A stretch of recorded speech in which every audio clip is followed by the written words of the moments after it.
Thank you so much and welcome back, everyone. They say security is a major role of government. But the national leadership of the People's Democratic Party, PDP, has described the recent massacre of defenseless Nigerians in Benue, Rivers, Kaduna, and other states as extremely wicked and horrifying. The party also flagged an inexcusable the failure of President Muhammadu Buhari-led APC federal government to act upon early danger signs and threats by taking cautionary measures that could have averted the killings, particularly in Benue State. Let's get the conversation forward now. Talking to us on the program on this issue from a military and security point of view is an ex-military officer, Colonel Hassan Stanlabo, here in our Lagos studio. In our Abuja studio is a member of the civil society organization, PLAC, and a lawyer, Mr. Clement Nwankwo. Before we went on that break, you were talking about political will, but the big question will be, what exactly would you think, do you think that the president could have done in this regard when it comes to attacks of this nature? He has also asked the security agencies to move out and make sure that the perpetrators of some of these violence and attacks be caught and be punished appropriately. I think it goes beyond the words. The attacks have caught across the country. In Zamfara State, whole villages, towns have been ravaged. In Benue State, in Enugu State, across the country. Like I said, the Fulani herdsmen incident has been the worst incident of deprivation of human life in this country, and it is recorded all over the world that that is the case. So beyond really just making statements, the president must get the security services to act without bias, without religious or ethnic affinity. What exactly, Mr. Nwankwo, what exactly would you, sorry if I'm not bothering here, what exactly would you be asking the president to do? For example, if you are the president today, in terms of the herdsmen attacks, what exactly would you be doing right now?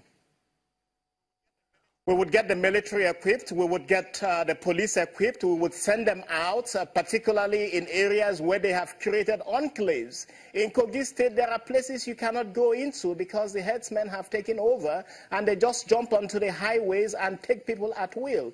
So you have to have both air and land operations across the country that brings herdsmen to account. Secondly, you must end this system of open grazing. If we're talking of improvements in agricultural production, farming has been severely reduced because people can no longer farm.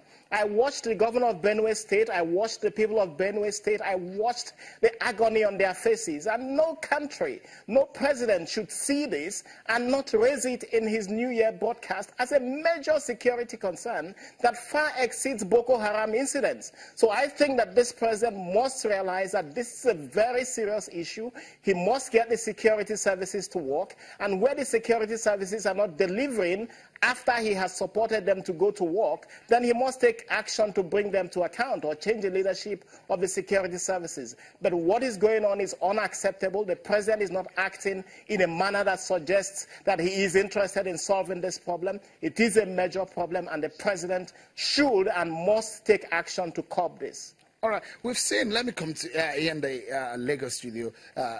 As a military officer, you've been trained in this kind of intelligence, and also you have some other trainings in how to tackle violence and attacks of this nature.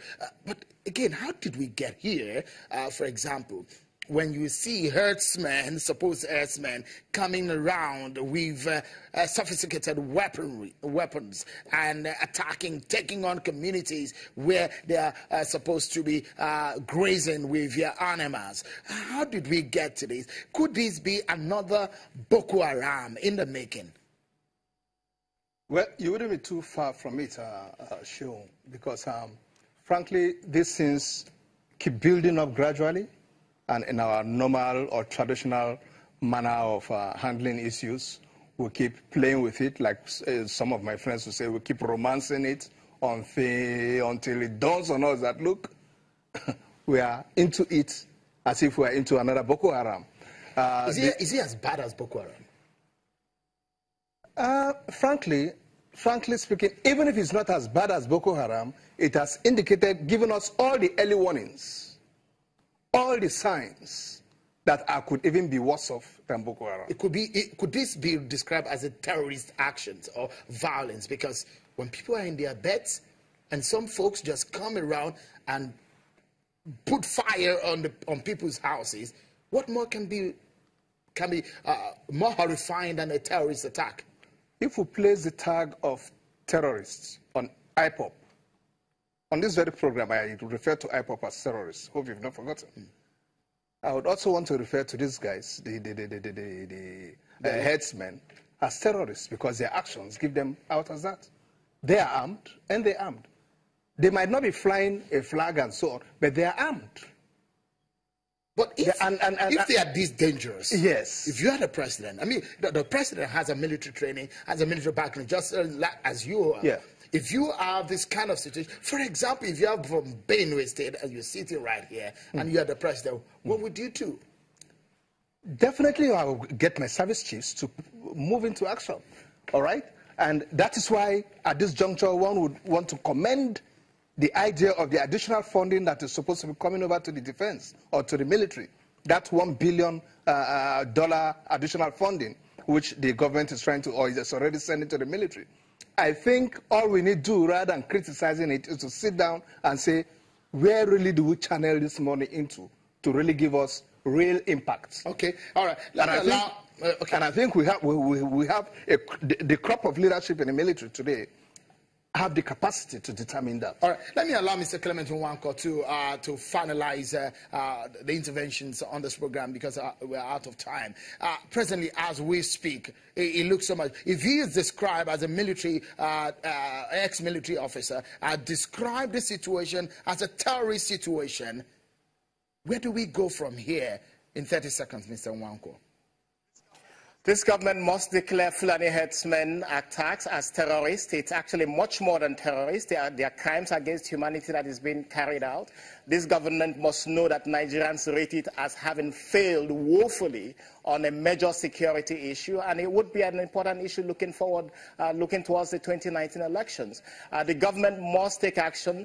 More than 90% of that money, when appropriated by the National Assembly, the $1 billion I mean, must go to tackling the menace of Fulani herdsmen. It is a serious issue. This government must recognize it as such and must lay out action and define to Nigerians concrete steps that it intends to take to address this issue. I must thank my guests on the program today, Mr. Clement Nwankwo, rights activist and a lawyer, Executive Director of Policy and Legal Advocacy Center. Many thanks for coming on the program. Retired Colonel Asden Stanlabo, many thanks for your thoughts on the program also. And that's our show, everyone. Many thanks for being part of it. I'm Sean Akimale. Bye-bye.